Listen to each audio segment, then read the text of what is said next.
یزید نے نواسہ رسول صلی اللہ علیہ وآلہ وسلم کو قتل کروا دیا، اور وہ یہ سوچتا تھا کہ اس ظلم سے عرب کے سارے لوگ میری بیعت کریں گے، میرے سامنے جھکیں گے، کوئی بھی حسین علیہ السلام کے بعد سر نہیں اٹھائے گا۔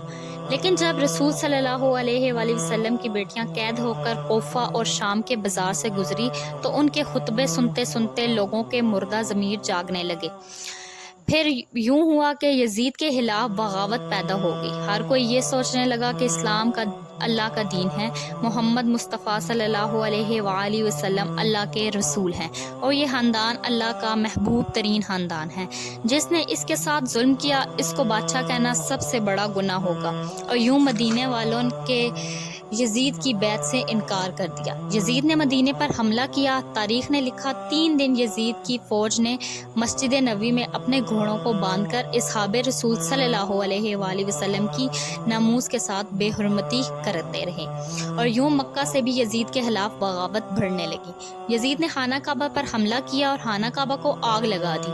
ہر کوئی یزید پر لعنت کرتا رہا، لیکن یزید کسی کو بھی اپنے خلاف دیکھتا تو اس کا سر قلم کروا دیتا۔ لیکن اللہ کی عدالت انصاف کرتی ہے۔ ان دنوں یزید ایک شدید بیماری میں مبتلا ہو گیا تھا۔ اس کی آنتیں جلنے لگی تھی۔ وہاں کے حکیم پریشان ہو گئے تھے کہ کیسی بدترین بیماری ہے کہ تمہارا پیٹ اندر سے ختم ہو رہا ہے، جل رہا ہے۔ یزید کو اتنی پیاس لگتی تھی کہ وہ پانی کے لیے ترستا تھا، لیکن جب پانی پیتا تھا تو وہی پانی اس کے پیٹ کو جلاتا تھا۔ وہ اپنا سر پیٹتا رہتا تھا، اور اس کے محل کے لوگ یزید کو دیکھ کر یہ کہتے تھے کہ یہ عذاب حسین ابن علی کو پیاسا رکھنے کی بدولت ہے۔ وقت کا بادشاہ ہوتے ہوئے بھی ایک بوند کے لیے ترستا ہے۔ اتنے میں یزید نے اپنے بیٹے کو بلوایا اور کہا، یہ بیماری میری جان لے کر چھوڑے گی۔ اے بیٹے، میرے بعد اس تخت کو سنبھالنا۔ یزید کے بیٹے نے کہا، اس تخت پہ حسین ابن علی رضی اللہ تعالی عنہ کا خون لگا ہے۔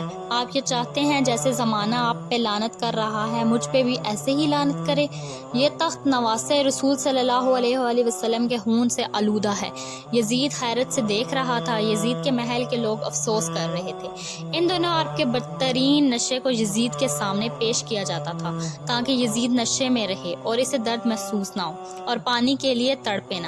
ایسے ہی نشے کی حالت میں سپاہیوں سے کہنے لگا کہ وہ میرا بندر کہاں ہے جو میرے ساتھ رہتا تھا؟ لوگوں نے شاید جنگل کی طرف نکلا ہے۔ وہ اپنے سپاہیوں کے ساتھ گھوڑے پر بیٹھ کر جیسے ہی باہر نکلا، گھوڑے نے نواسہ رسول صلی اللہ علیہ وآلہ وسلم کے قاتل کو اپنی پیٹھ سے گرا دیا۔ یزید کا پاؤں گھوڑے کی رکاب میں پھنس گیا۔ وہ گھوڑا دوڑتا رہا اور یزید گرتے گرتے اس کا سر ایک پتھر پر جا ٹکرایا، لیکن وہ گھوڑا نہ رکا۔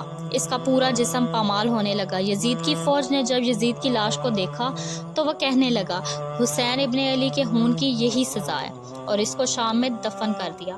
آج بھی یزید کی قبر موجود ہے، اور لوگ اس قبر کو دیکھ کر لعنت کرتے ہیں، اور یزید قیامت تک نشان عبرت بن گیا۔ زمین پر جو بھی ظلم کرے گا، اللہ اس کا نام ختم کر دے گا، آنے والی نسلوں کے لیے اسے عبرت بنا دے گا۔